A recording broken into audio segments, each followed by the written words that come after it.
día de hoy vamos a tocar otra vez este tema de la santidad de Dios.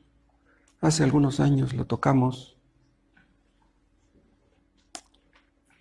Luego, cuando voy a tocar yo un tema de los que ya toqué antes, me pregunto, ¿pero voy a decir exactamente lo mismo? No, tengo que decir cosas nuevas. Pero lo importante no es lo nuevo que uno pueda decir. Lo importante es que Dios explote su palabra, que Dios hable por medio de su palabra.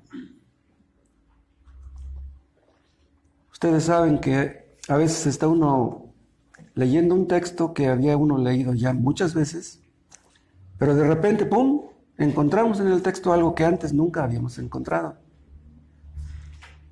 O sea que en ese momento Dios nos habló como antes no nos había hablado. Y lo mismo pasa con una predicación. Aunque sea la misma, puede hablarnos hoy de una manera que no nos habló antes.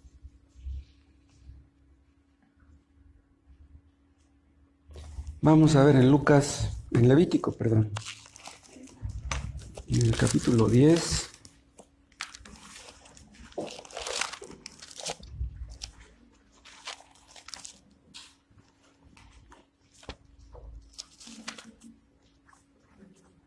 Vamos a leer lo que pasó con Nadab y Abiú, los hijos de Aarón, los primeros versículos de Levítico 10.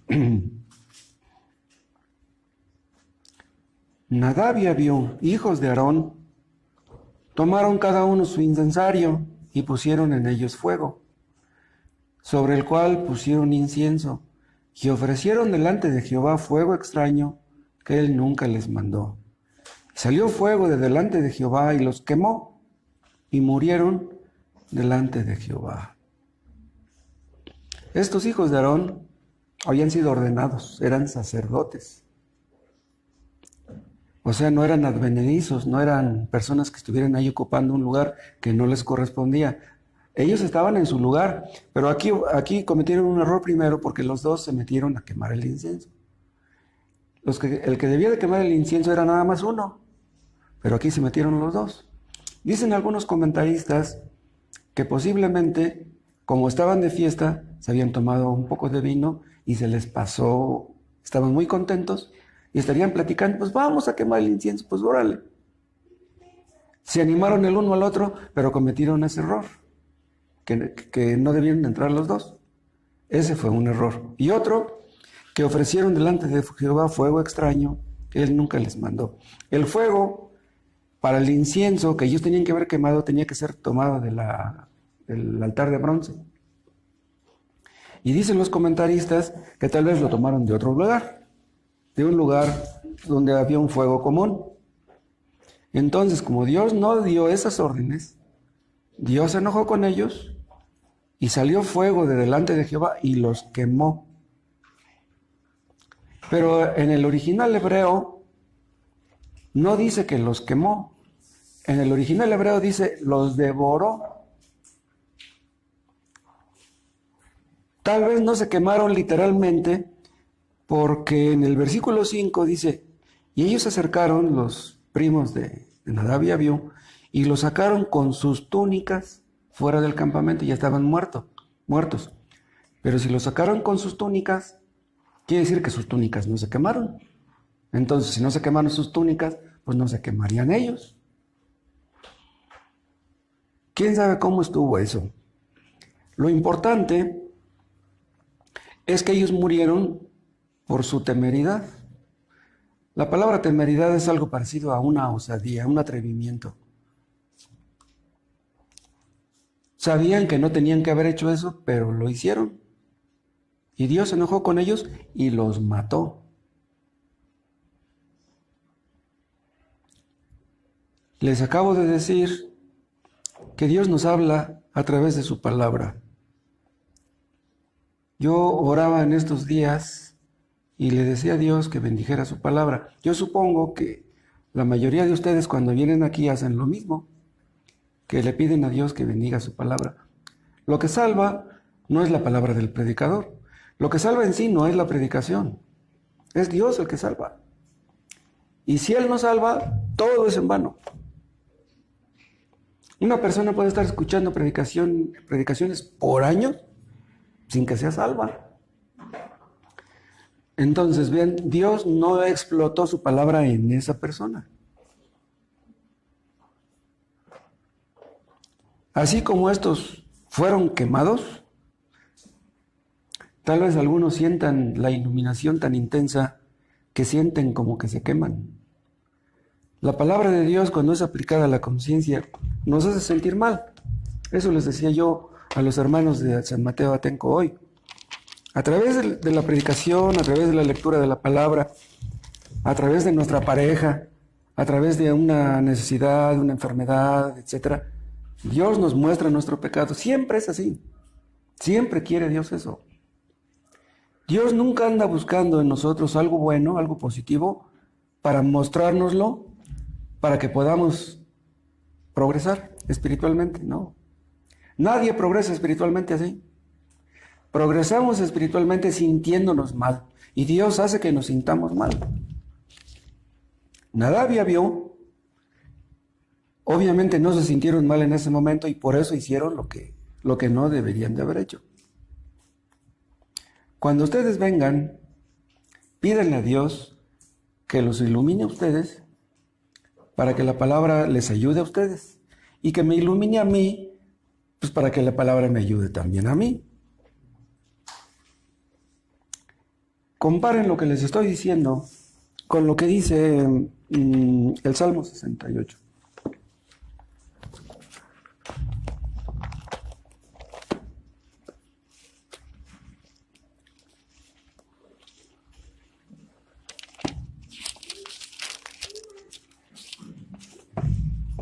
Salmo 68, y vean el versículo 11.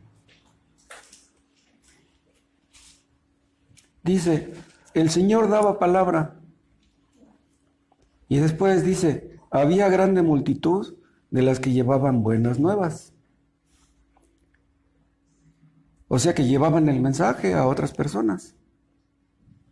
Y había una gran multitud de los que evangelizaban, de los que les hablaban a los demás del poder, de la grandeza de Dios.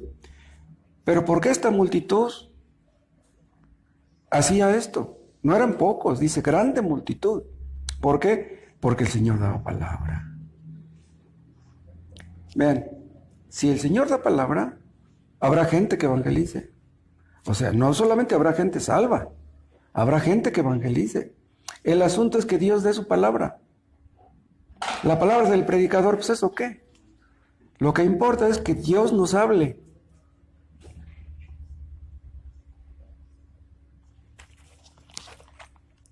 Si Dios nos habla, Él puede hacer lo que nadie puede hacer. Nosotros podemos tener la palabra de Dios en nuestros labios, pero si Dios bendice su palabra como lo que es su palabra, sucederán grandes cosas. Y si no la bendice, pues de nada sirve todo. Todo lo que hagamos terminará en nada.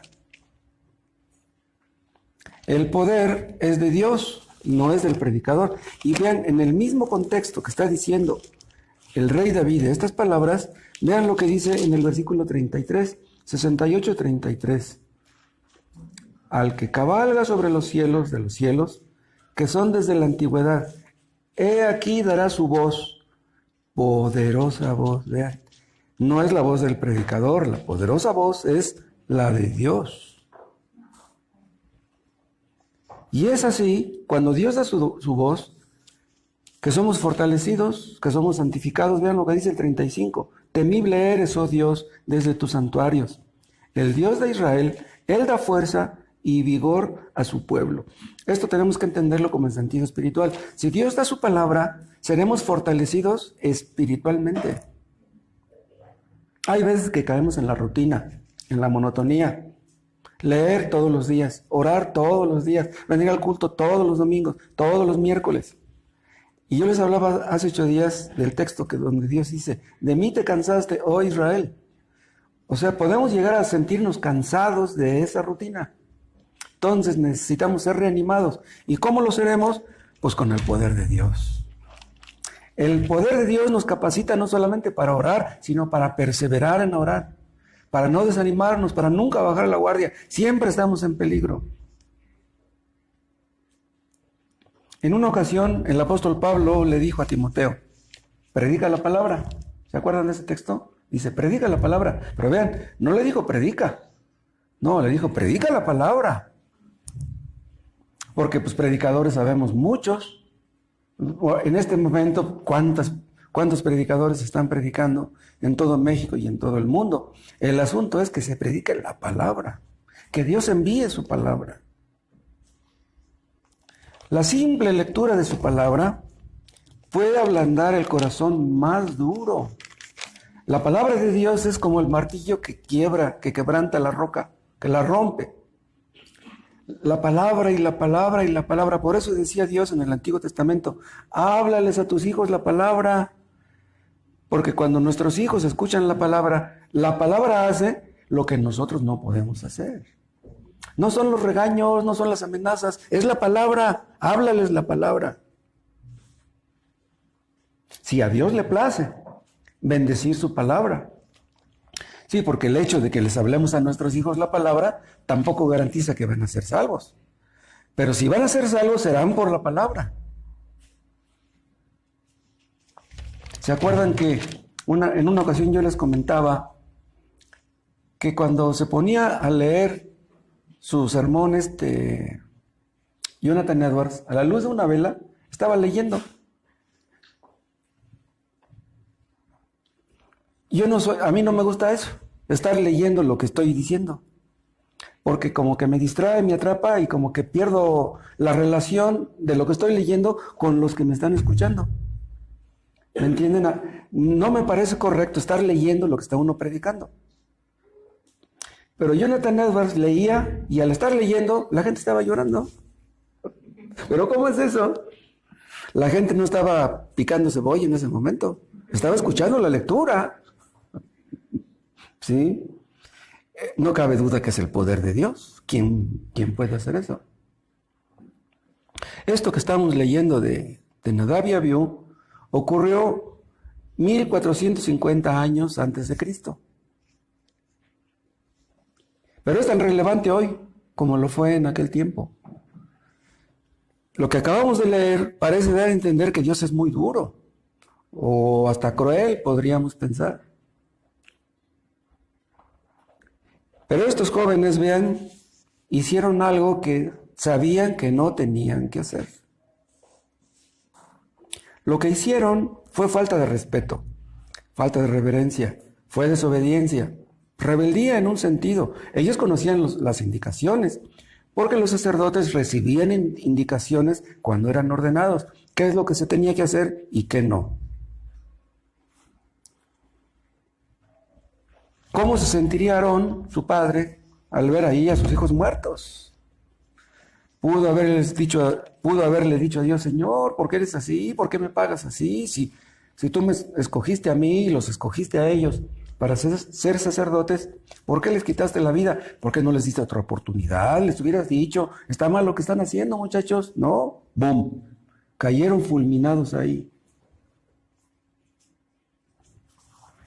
Algunos comentaristas llegaron a pensar que textos como estos hacían quedar mal a Dios, que lo hacían quedar como un Dios muy cruel.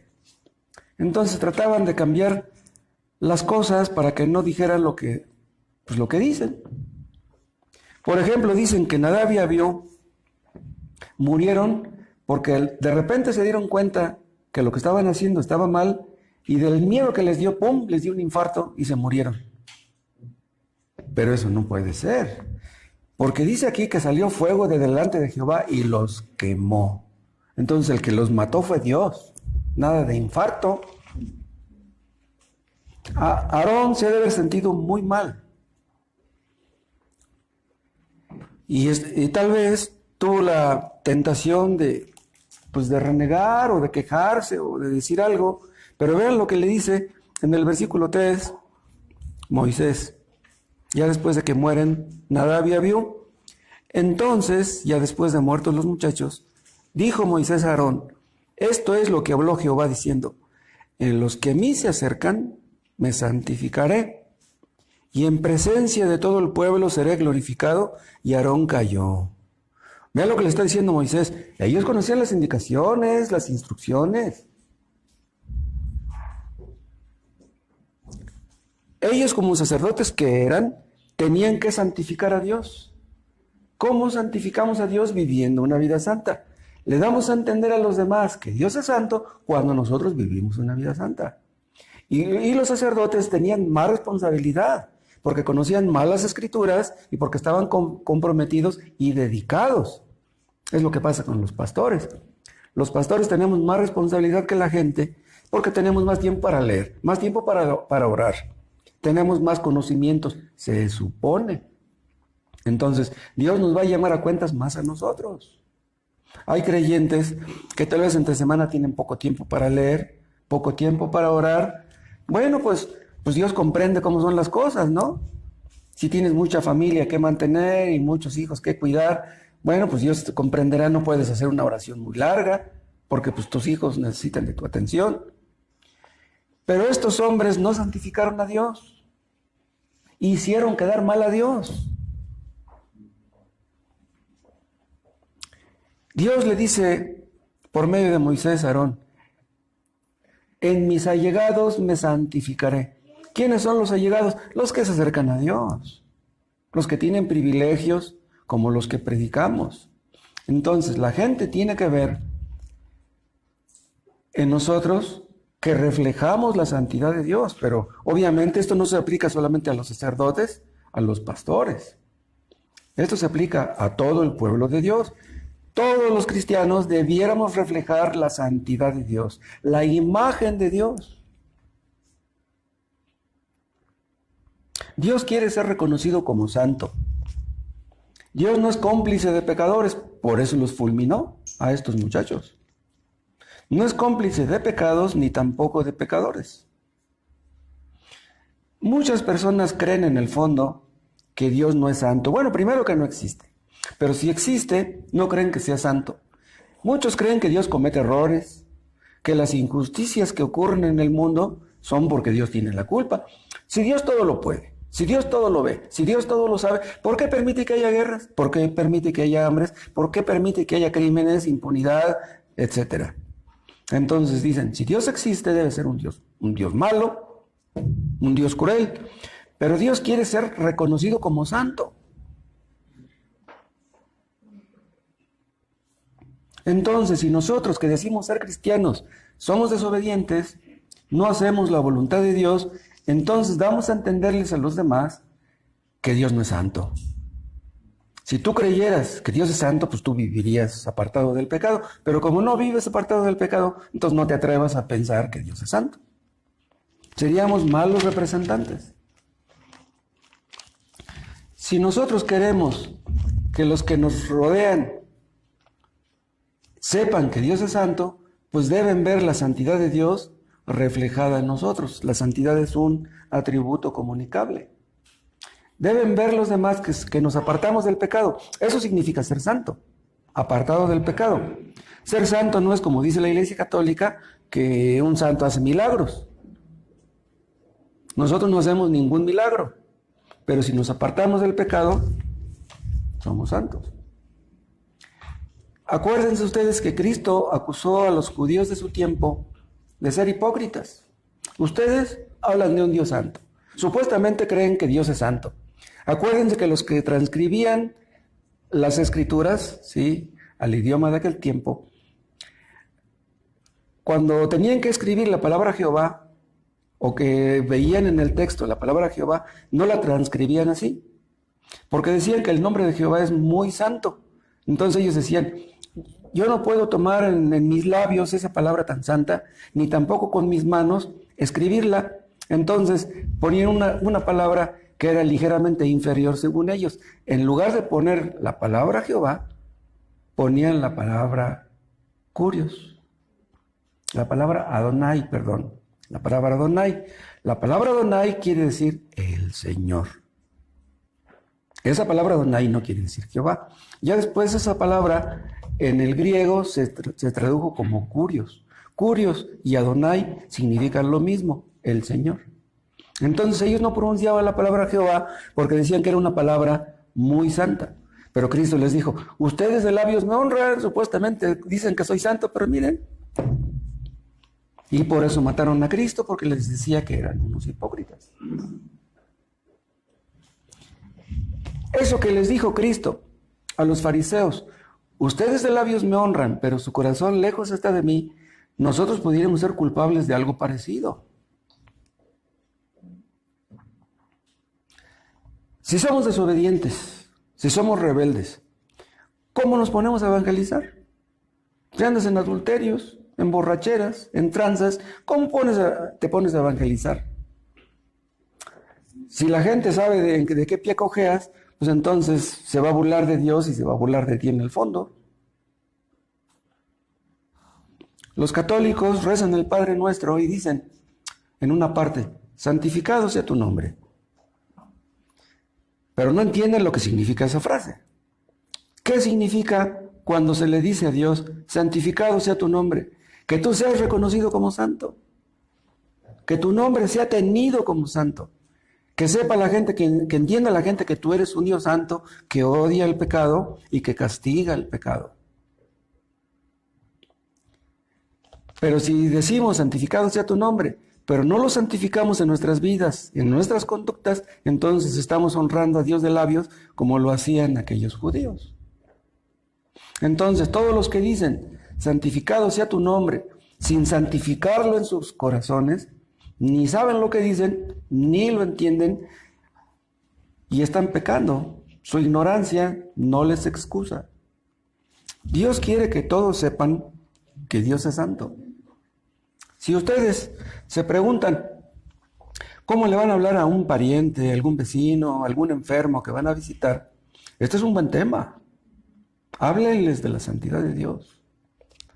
Hay mucha tela de dónde cortar. Ustedes pueden apuntar en un papelito unos 5 o 10 versículos que toquen este tema, pues pueden ir versículo por versículo.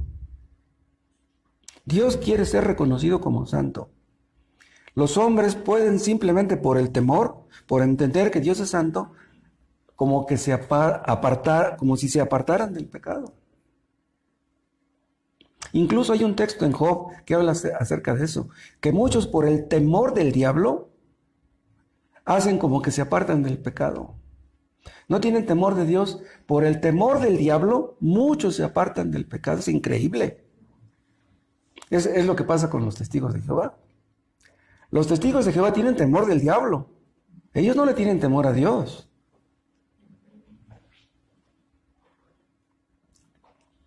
Pero los testigos de Jehová se apartan de los vicios, de las borracheras. Pero pues lo mismo les diría Cristo, ustedes de labios me honran, pero su corazón lejos está de mí. Desde Nadab y Abiú hasta Cristo pasaron 1450 años. Y de Cristo para acá ya pasaron 2000, más de 2000. Entonces tiene casi 3500 años que murieron Nadab y Abiú. Pero después de tantos años Dios sigue siendo santo y sigue requiriendo de nosotros la santidad. Acuérdense que dice el autor de Hebreos, sin santidad nadie verá al Señor. Entonces los que no se apartan del pecado, que se olviden, nunca van a ver al Señor. Y si lo ven, será para juicio y para condenación. Acercarse a Dios no es poca cosa. Nadab y Abiú debieron haber entendido que era un gran privilegio haber sido nombrados para el sacerdocio, pero menospreciaron eso. Es por lo mismo que dice Santiago en cierta parte, no os hagáis muchos maestros, muchos de vosotros, porque recibiréis mayor condenación. Los falsos maestros, los que estudiaron en un instituto, los que leen las escrituras a la gente y se las explican, si no aplican a sus vidas lo que están leyendo, recibirán mayor condenación. Mayor condenación que aquellos a los que predicaban. Les va a decir Dios, tú mira, les explicabas a los demás las escrituras y mira lo que hacías. Acercarnos a Dios no es poca cosa, pero nos acercamos a Dios no solamente al ser ordenados, nos acercamos a Dios cada vez que oramos. Y si nos disponemos a orar, se supone que queremos apartarnos del pecado. Si tú no quieres apartarte del pecado, ¿para qué oras? Se supone que quieres dejar el pecado. Si no quieres dejar el pecado, yo te aconsejo que mejor ni ores. Y en realidad, pues ni estarías orando. ¿Con qué cara, después de estar orando, vas y haces las cosas que acostumbras a hacer? Dios está esperando que le glorifiquemos ante la gente. Y aunque tú vivas solo, aunque una persona viva sola, digamos que una mujer quedara viuda, que viviera en una casa, que no tuviera ningún hijo, pues si esa mujer peca siendo viuda, esa mujer afectará a todos los que le rodean. El pecado siempre contagia, siempre contamina a todos los que le rodean. Nadie peca en el vacío. Dios espera que le glorifiquemos. Murieron los hijos de Aarón. ¿Y cómo reaccionó él?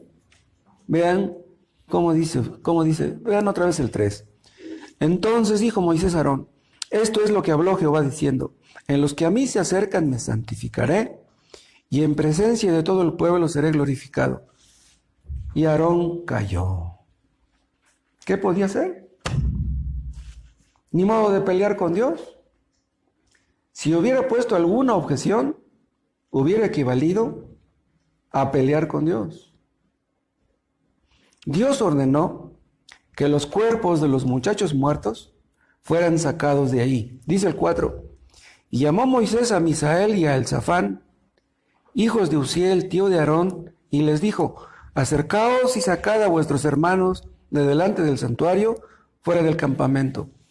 Vean, Misael y Elzafán pues eran primos de Nadab y Abiú. Y luego dice el 5. Y ellos se acercaron y lo sacaron con sus túnicas fuera del campamento, como dijo Moisés. Y vean lo que dice el versículo 6. Entonces Moisés dijo a Aarón y a Eleazar e Itamar sus hijos, o sea, hermanos de Nadab y Abiú, no descubráis vuestras cabezas, ni rasguéis vuestros vestidos en señal de luto, señal de duelo, para que no muráis. Vean lo que les está diciendo Dios. Si ustedes guardan luto por sus hermanos que han muerto, ustedes se van a meter en problemas. ¿Pero por qué Dios les dijo eso? Esas son palabras muy duras. Porque si ellos hubieran guardado luto, es como si hubieran dado a entender, Dios cometió un error, Dios está mal. ¿Entienden? No tenían permitido guardar luto. Y luego, no solamente hubieran sido afectados ellos, porque vean lo que dice después, ni se levante la ira sobre toda la congregación, la ira de Dios. Dice, pero vuestros hermanos, toda la casa de Israel, sí lamentarán por el incendio que Jehová ha hecho. Entonces, el pueblo sí podía guardar luto, pero Aarón y sus otros hijos no, porque todos ellos eran sacerdotes. ¿Cómo se habrán sentido Aarón y sus otros hijos? La desobediencia de los líderes hubiera afectado a todos los demás. ¿Por qué? Acuérdense, es la ley de representación. Un presidente comete faltas, toda la nación es afectada. Un padre anda mal, todos sus hijos reciben las consecuencias. Los líderes de una iglesia andan mal, toda la iglesia recibe las consecuencias.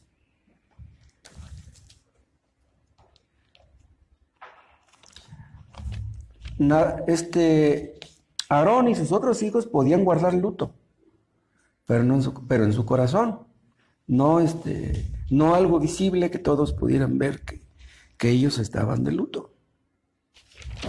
No fuera que los demás pensaran, que en su corazón pensaran que Dios había cometido algo indebido. La muerte de estos jóvenes fue un juicio de Dios. Fue una advertencia para las generaciones sucesivas.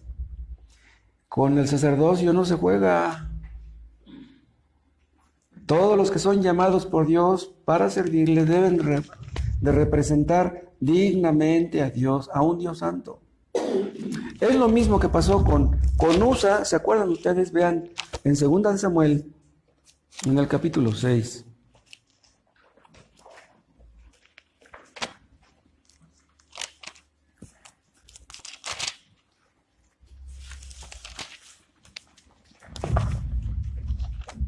Segundo libro de Samuel. Empezamos en el versículo 1. David volvió a reunir a todos los escogidos de Israel, 30,000. Se levantó David y partió de Baala de Judá con todo el pueblo que tenía consigo, para hacer pasar de allí el arca de Dios, sobre la cual era invocado el nombre de Jehová de los ejércitos, que mora entre los querubines. Pusieron el arca de Dios. Vean, el arca de Dios simbolizaba la presencia de Dios, o sea, ahí estaba Dios. Pusieron el arca de Dios sobre un carro nuevo y la llevaron de la casa de Abinadab, que está en el collado, y Usa y Ahío, hijos de Abinadab, guiaban el carro nuevo. Abinadab era sacerdote. Y cuando lo llevaban de la casa de Abinadab, que estaba en el collado, con el arca de Dios, Ahío iba delante del arca. Y David y toda la casa de Israel danzaban delante de Jehová con toda clase de instrumentos de madera de haya, con arpas, salterios, panderos, flautas y címbalos. Cuando llegaron a la era de Nacón, Usa extendió su mano al arca de Dios y la sostuvo. O sea, la sostuvo para evitar que se cayera, porque los bueyes tropezaban. ¿Ven? Habría ahí muchos hoyos, habría piedras, tal vez habría lodo. Yo no lo sé. Entonces, Usa, para impedir que se fuera a caer el arca en la tierra, en el polvo, en el lodo, lo que haya habido, la detuvo. Pero él, como sacerdote que era, él sabía que la ley decía que nadie debía tocar el arca. Y él la tocó. Y dice el versículo 7, y el furor de Jehová se encendió contra Usa, y lo hirió allí Dios por aquella temeridad, y cayó allí muerto junto al arca de Dios. La palabra temeridad, les dije, es un desafío, es un reto, es un atrevimiento, una osadía. Él sabía que no debía tocar el arca y la tocó.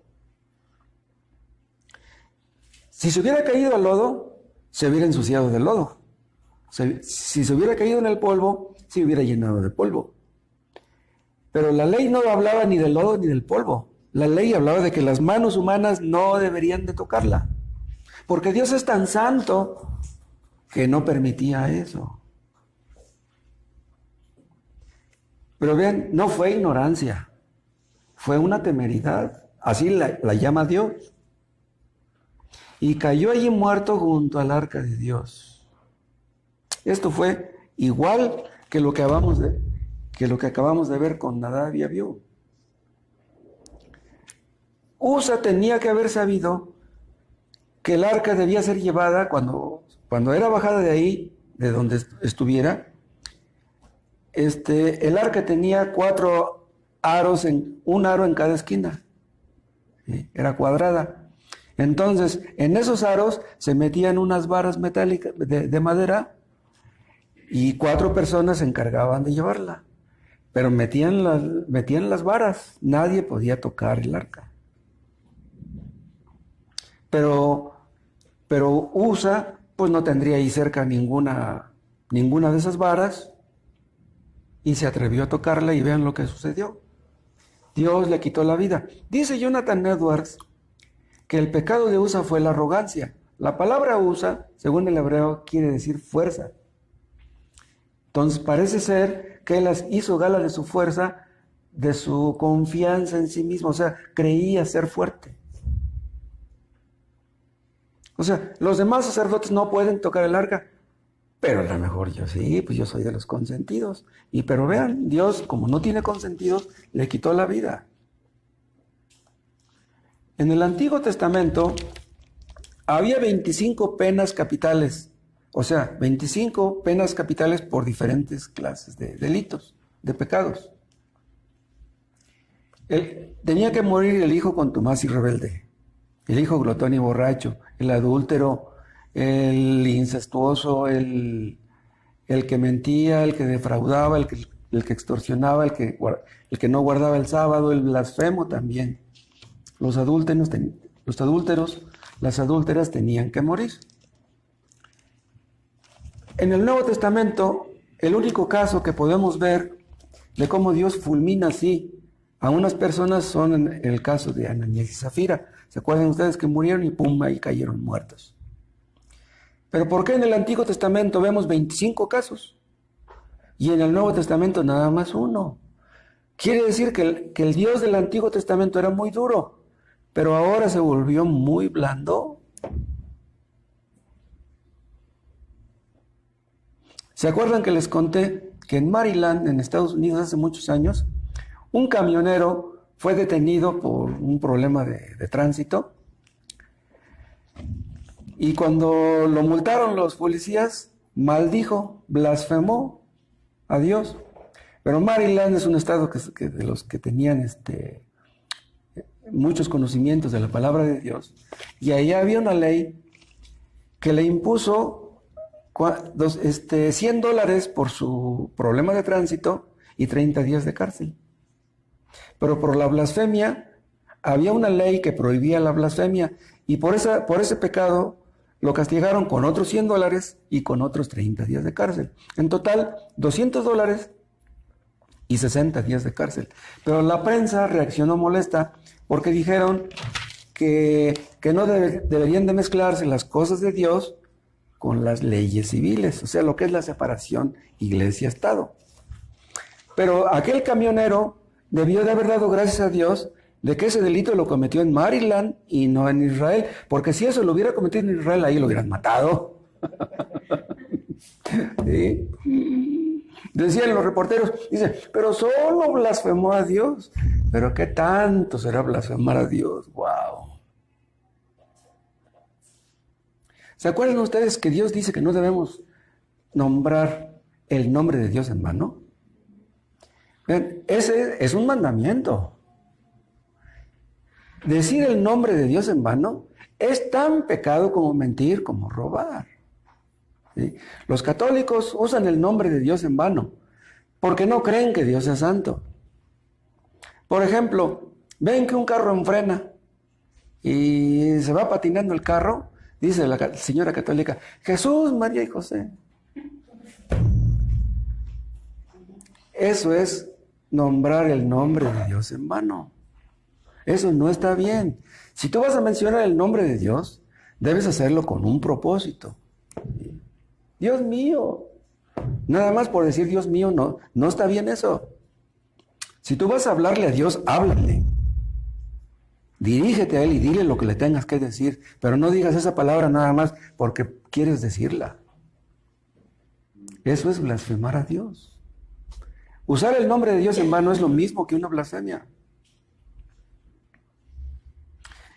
Y si la blasfemia merecía la muerte, nosotros sabemos que todo pecado merece la muerte. El otro día me decía mi amigo el ateo, dice, pastor, ¿usted qué opina de los pecados veniales?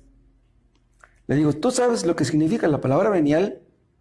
Y dice, pues algo no muy grande, ¿no? Le digo, mira, la palabra venial quiere decir permitido. No, dice, permitido no. Eso es lo que significa. ¿Se acuerdan que antiguamente se usaba la palabra venia para decir, con su venia? ¿Qué quiere decir con su venia? Con su permiso. Entonces la palabra venial, un pecado venial quiere decir un pecado permitido. No, Dios no permite ningún pecado. Delante de Dios no hay pecados grandes y pecados pequeños. Y me decía este amigo, no, dice, pero es que hay mentiras piadosas. Y una mentira piadosa, pues ese no es un pecado tan grande. Pero ¿habrá mentiras piadosas? ¿Qué quiere decir la palabra piadosa? Una mentira porque amas a Dios. ¿Vas a mentir porque amas a Dios? Si tú amas a Dios, no mientas. La mentira también merece la muerte. Lo mismo que el adulterio, lo mismo que el robo. El alma que pecare, esa morirá. La paga del pecado es la muerte, de cualquier tipo de pecado. Veíamos el caso de Adán y Eva, pecaron, no murieron físicamente en ese día. Dios les había dicho que el día que comieran aquel fruto morirían, pero murieron espiritualmente. Cuando Adán pecó, murió espiritualmente, no murió físicamente. Pero vean, la muerte espiritual es peor que la muerte física, ¿sí? Entonces, cuando Adán pecó, no murió físicamente, pero murió espiritualmente, y eso fue peor que morir físicamente. ¡Wow! El hombre natural, el hombre que no ha nacido de nuevo, no entiende que el pecado más pequeño es un acto de traición en contra de un Dios muy grande. Cada pecado es un acto de traición, de sedición. Cada pecado es decirle a Dios, no voy a hacer lo que tú me digas.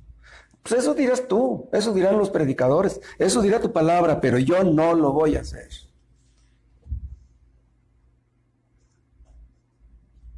Cada pecado es el intento de matar a Dios. Yo preferiría que tú no existieras.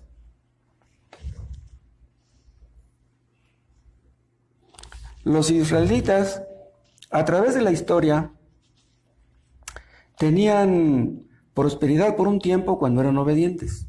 Desobedecían y les iba mal, llegaban los caldeos, los babilonios y los invadían.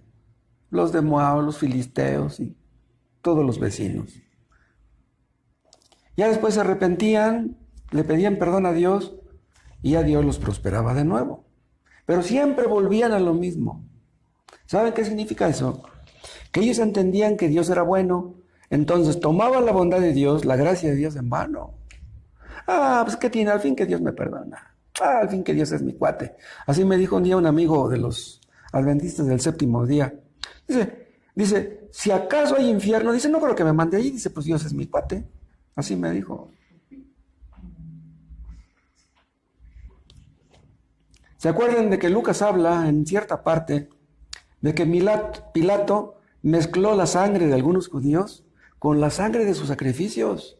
O sea, estaban esos judíos sacrificando los animales cuando llegó Pilatos con sus soldados ahí y los mató. Hizo una matanza que la sangre de los sacrificios de los judíos se mezcló con la sangre de ellos, porque ahí los mataron adentro del templo. Pero vean, no estaban en un antro, no estaban ni en un cine, en un teatro, divirtiéndose en una fiesta. No, estaban supuestamente alabando a Dios, haciendo la voluntad de Dios, pues ahí los mató Dios.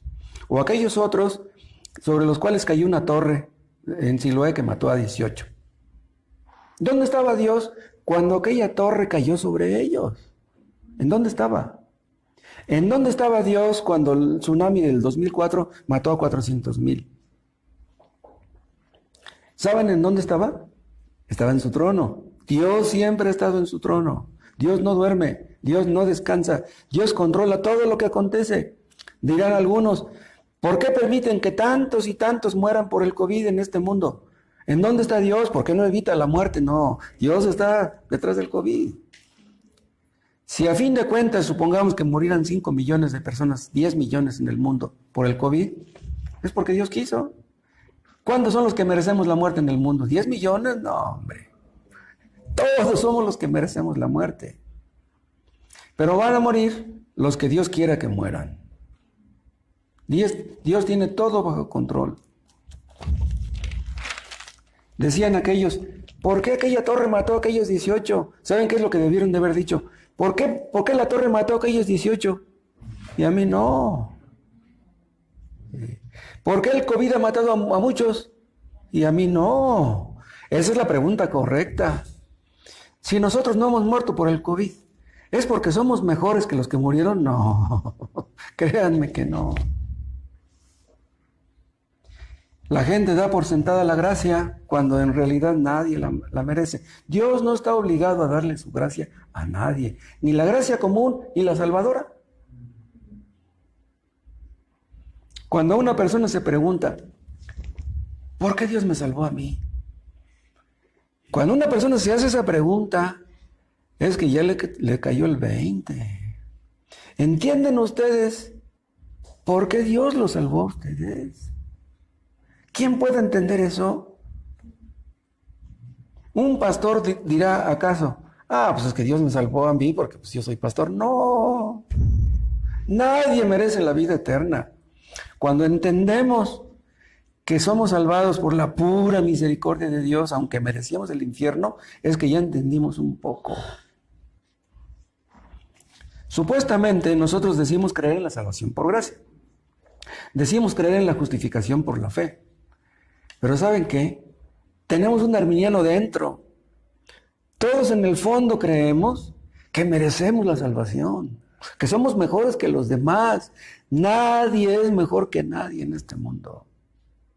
Yo les decía a los hermanos hoy allá en San Mateo Atenco que debemos ver el pecado de nuestra pareja como nuestro. ¿Por qué como nuestro? Porque ya no somos dos, somos uno. Entonces, si mi pareja peca, yo debo ver ese pecado como mío. Dios mío, perdónanos. Perdónanos a mi viejita y a mí.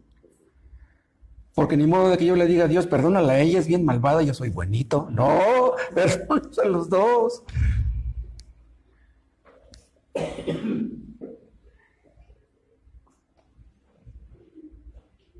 Estamos tan acostumbrados a la gracia que ya no nos sorprendemos por la gracia, pero debiéramos sorprendernos todas las mañanas.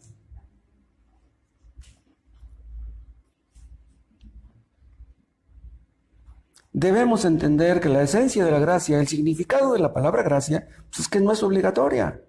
Dios no está obligado a dar su gracia, Dios no está obligado a dar su misericordia a nadie. Ahí en el fondo, todos creemos ser buenos. Y es por eso que cuando nos llaman la atención, o cuando nos regañan, cuando nos señalan un error, tenemos la tendencia a enojarnos, a molestarnos, a incomodarnos, a defendernos. Es por el alto concepto que nos tenemos a nosotros mismos. Bueno, pues si yo soy bueno, ¿por qué este fulano me dice lo que me está diciendo? Dios no nos debe nada a nadie. ¿Se acuerdan cómo Jonathan Edwards habla en uno de sus sermones de cómo una araña cuelga de una telita que está cerca del infierno? ¿Qué es lo que hace que no caiga esa araña abajo? Una telita que la está deteniendo. Porque muchos están ya en el infierno y nosotros estamos aún aquí. Ahorita hay muchas personas en terapia intensiva. Muchas personas que están graves en el hospital. Pero yo, gracias a Dios, me levanté sano y fuerte hoy en la mañana. ¿Por qué? Yo dormí, me acosté y dormí y desperté porque Dios me sostuvo. ¿No hay otra explicación? Dios me sostuvo. Les dijo a aquellos que les preguntaron a Jesús que por qué le había aplastado la torre a 18. Y dice, si no os arrepentís, todos pereceréis igualmente. Ustedes, si no se arrepienten, van a acabar igual que ellos.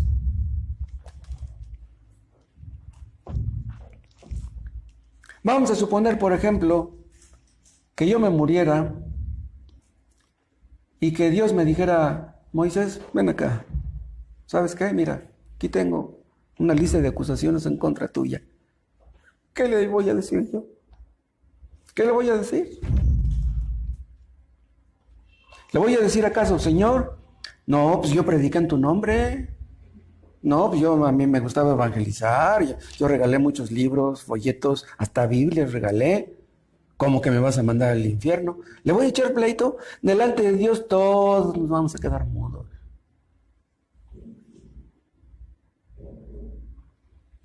Si Dios me mandara al infierno, yo sé que Dios no cometería una injusticia, porque Dios es santo y es justo. Entonces, si me manda al infierno es porque eso merezco.